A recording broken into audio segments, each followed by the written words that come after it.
All right, so here we are in lesson 5, compare functions. So let's look at the I can statement. I can compare functions presented in equations, tables, graphs, and verbal descriptions. So there's no spark your learning, there's no build understanding, they go right to the step it out. Number 1, 4 friends want to buy a drone for a science fair project. To afford the drone, they decide to buy a used lawnmower and start a lawn care business. Each of the friends represents the profit of their businesses differently. So this is interesting because here's one representation. He drew a table. Marley's representation is a graph. Robin wrote it out in words, and Claudia used an equation. So there are a lot of different, it's the same information, but just in different formats. So let's look at what they're asking. Describe their lawn care business, including the meaning of the slope and y-intercept of the function modeling their business. So you can get a lot of information about the slope and the y-intercept from Claudia's representation. And they want to know what's the unit rate. So if you look at the graph, lawns mowed, profit, they're kind of asking how much is it for each lawn that's mowed. So for one lawn, what's our price or profit? The initial cost of the lawnmower, and that is in the information here. So look through all the different ways that they share the information and see if you can find that. The friend's profit is positive after they have mowed how many lawns. So that you can see here pretty clearly. And just read through all the information and use the different representations to help you answer each question. Then this is a really good question in the turn and talk. Which representation do you prefer to interpret? Explain your preference. Which representation best illustrates the friend's process and their goal? Which contains the most information?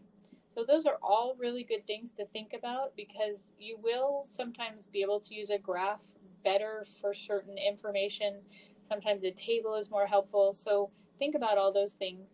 And then you can go on to number 2. All right, so if you finish number 1, let's look at number 2.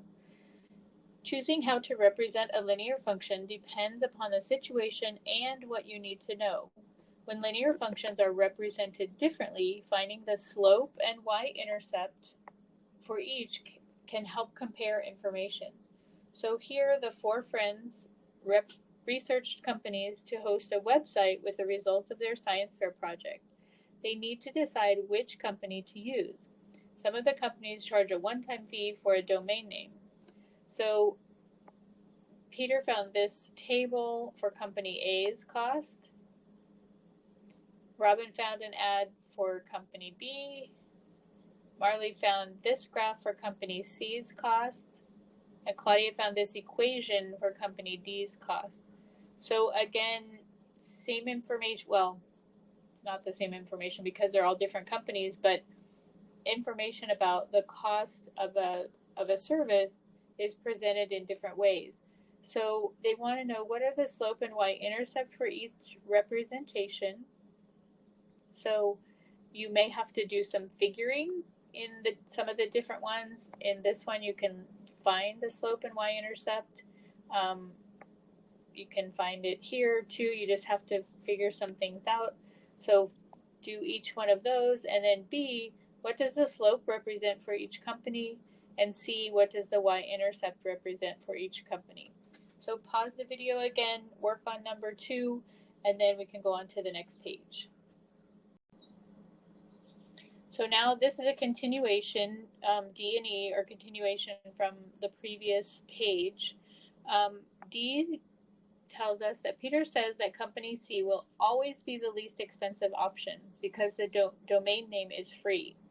Is Peter correct? So look back at that information and determine whether or not he is correct. Company blank is the least expensive option for the first so many months, but then starts to become more expensive than the other plans because something in that plan is greater. And then E, Marley says that company A charges $2 per month for their web page. Is Marley correct? So you need to look at the information that she provides and then decide whether or not she's correct. In the table, the cost increase is or is not constant. No, sorry, let's do that again. In the table, the cost increases by how much for each additional month. This means the rate of change is or is not constant, and the slope of that line is, you'll fill in the blank there. Then also look at this when you are done with E. Turn and talk. Which representation do you prefer to use to decide which company offers the best plan long term? Explain your choice. So again, thinking about different representations, how they look, what helps you the most to decide which is the best plan, and what's your preferred method of looking at the information. So pause the video and finish up D and E, and then you can go on to the check understanding. Once you finish the check understanding and you feel good about it, you can go on to this on your own. These next 2 pages are also part of the on your own, so continue with that. And then again, here's some more practice homework with comparing functions. That's optional if you feel good about how you're doing on the on your own. Then you can work on the test prep and the spiral review. And then you're finished with lesson 5, and we'll see you in lesson 6.